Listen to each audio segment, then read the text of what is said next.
ಬೇಕು ಮಾಡೋದು ಅವನು. ನಾನು ಎಷ್ಟೇ ಕೋಪದಲ್ಲಿ ಮಾತಾಡಿದ್ರು ಸ್ವಲ್ಪನೂ ಕೋಪ ಇಲ್ಲದೆ ಮಾತಾಡೋದು ಅವನು. ಏನಾಗಬೇಕಂದ್ರೂ ಅಮ್ಮನೇ ಬೇಕು. ಅಮ್ಮ ಇರೋ ಮನೇಲಿ ಹಸಿರಿರೋಲ್ಲ. ಆ ಅಮ್ಮನ್ನ ಬೈಬೇಡಿ. ಇದು ನನ್ನ ಎಲ್ಲ ತಾಯಂದಿರಿಗೂ ಒಂದು ಚಿಕ್ಕ ಟ್ರಿಬ್ಯೂಟ್.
ತಂದೆನೇ ಅಲ್ವಾ?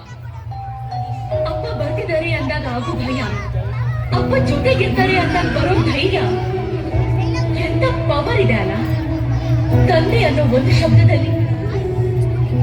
ಅಕಸ್ಮಾತ್ ಆ ದೇವರು ಪ್ರತ್ಯಕ್ಷ ಆಗಿ ನಿನಗೇನ್ ಬೇಕು ಅಂತ ಕೇಳಿದ್ರೆ ನನಗೆ ಅಪ್ಪನ ಆಸ್ತಿ ಬೇಕು ಅಂತ ಕೇಳಲ್ಲ, ಅಪ್ಪ ಅನ್ನೋ ಆಸ್ತಿ ಬೇಕು ಅಂತ ಕೇಳ್ತೀನಿ.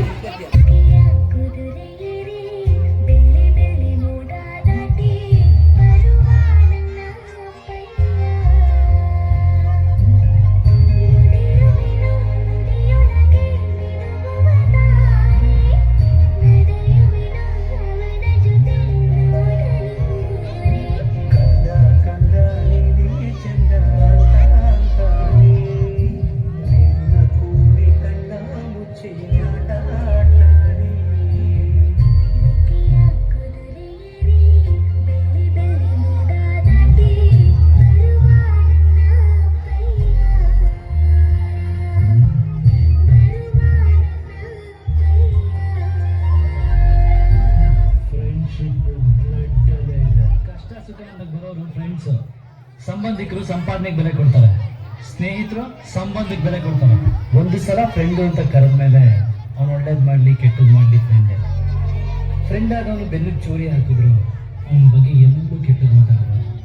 ಅದು ಫ್ರೆಂಡ್ಶಿಪ್ ಬೇಕಾಗಿರೋ ನೀಯತ್ತು.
ಈ ಜನ್ಮದ ಹಣೆಬರ ಬರೆಯೋ ದೇವರಿಗಿಂತ ಪಾಠ ಕೇಳದೇ ಇದ್ರು, ಹೋಮ್ವರ್ಕ್ ಮಾಡದೇ ಇದ್ರು, ಅವ್ರ ಬಗ್ಗೆ ಎಷ್ಟೇ ಕೆಟ್ಟದಾಗ ಮಾತಾಡಿದ್ರು, ಕೆಲವೊಮ್ಮೆ ಅವರ ಸಾಕ್ಷಿ ವಿರುದ್ಧವಾಗಿ ನಡ್ಕೊಂಡ್ರು. ನಾವು ಸ್ಕೂಲು ಅಥವಾ ಕಾಲೇಜು ಬಿಟ್ಟು ಹೋಗ್ತಿರ್ಬೇಕಾದ್ರೆ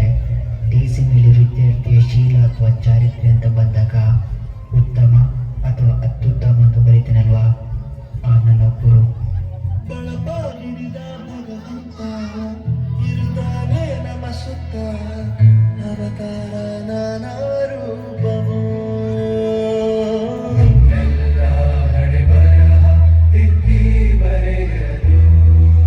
ಕತ್ತಲೆಯಿಂದ ಬಂತ ನಮ್ಮ ಕೈಯ ಹಿಡಿಯುತ್ತ ಕರೆದೊಯ್ದ ಬೆಳಕು ತೋರಲು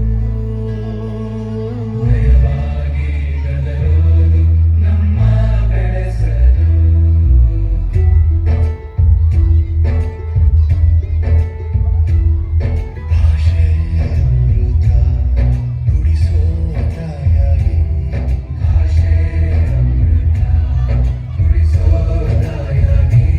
ಭವಿಷ್ಯ ಬರೆವಂತ ತಂದೆ ನೋವಾಗಿ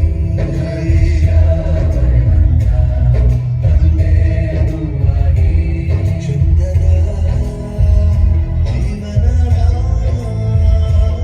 ನೀಡಿದ ಗುರುಗಳು ನಮ್ಮ ಗುರುಗಳು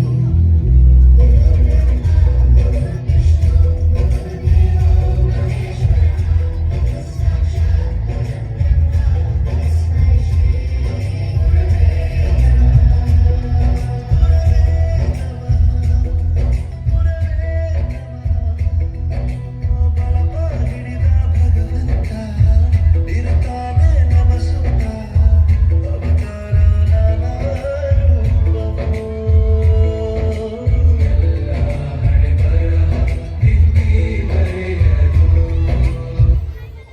ನಮ್ಮೆಲ್ಲರಿಗೂ ಈ ಶಾಲೆ ತಾಯಿಯ ಮಡಿಲಾಗಿ ತಂದೆಯ ಆಶ್ರಯವಾಗಿ ಬಿಡಿಸಲಾರದ ಬಂಧವಾಗಿದೆ. ಇದು ನಮ್ಮ ಕುಟುಂಬ. ಪದ್ಮಶ್ರೀ ಪುರಸ್ಕೃತರಾಗಿರುವ 111 ವರ್ಷದ ಹಿರಿಯ ಜೀವ ಸಾಲುಮರದ ತಿಮ್ಮಕ್ಕ ತಮ್ಮ ಮಕ್ಕಳಂತೆ ಗಿಡಗಳನ್ನ ಪೋಷಣೆ ಮಾಡಿದ್ದಾರೆ. ತಿಮ್ಮಕ್ಕ ತಮ್ಮ ಜೀವನದುದ್ದಕ್ಕೂ 8,000ಕ್ಕೂ ಅಧಿಕ ಗಿಡ ನೆಟ್ಟಿದ್ದಾರೆ.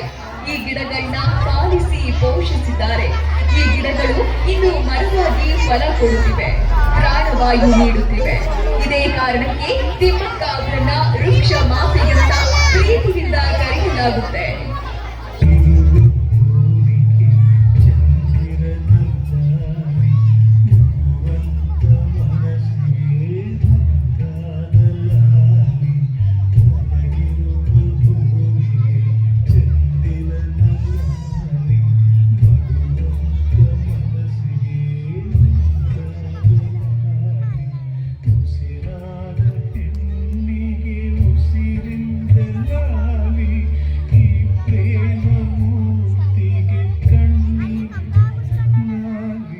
ಮಕ್ಕಳಿಲ್ಲದಿದ್ದರೇನಂತೆ, ಮರವೇ ಮಕ್ಕಳೆಂದ ತಾಯಿ ಸಾಲುಮರದ ತಿಮ್ಮಕ್ಕ.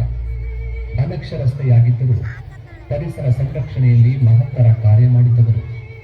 ಮುಂದಿನ ಪೀಳಿಗೆಯ ಹಿತದೃಷ್ಟಿಯನ್ನು ಮನಗಂಡು ಮರಗಳಿಗೆ ನೀರುಣಿಸಿ ಬೆಳೆಸಿದವರು. ಪದ್ಮಶ್ರೀ ಪಡೆದು ರಾಷ್ಟ್ರಪತಿಗಳಿಗೆ ಆಶೀರ್ವಾದ ನೀಡಿ ಬಂದಿದ್ದ ಮುಗ್ಧ ಮನಸ್ಸಿನ ಮಹಾಮಾತೆ ಸಾಲುಮರದ ತಿಮ್ಮಕ್ಕ. ತಮ್ಮ ಜೀವಿತಾವಧಿಯಲ್ಲಿ 8,000ಕ್ಕೂ ಹೆಚ್ಚು ಮರಗಳನ್ನು ಬೆಳೆಸಿ ಪರಿಸರ ಸಂರಕ್ಷಣೆಗೆ ತಮ್ಮ ಜೀವನವನ್ನೇ ಮುಡಿಪಿಟ್ಟಿದ್ದ ವೃಕ್ಷ ಮಾತೆ ನಮ್ಮನ್ನಗಲಿದ್ದಾರೆ. ಅವರ ಬದುಕೆ ನಮಗಾದರ್ಶ. ಮರಗಳ ಮಹಾತಾಯಿ ಶತಾಯುಷಿ ಸಾಲುಮರದ ತಿಮ್ಮಕ್ಕನಿಗೆ ಸಾವಿರ ನಮನ.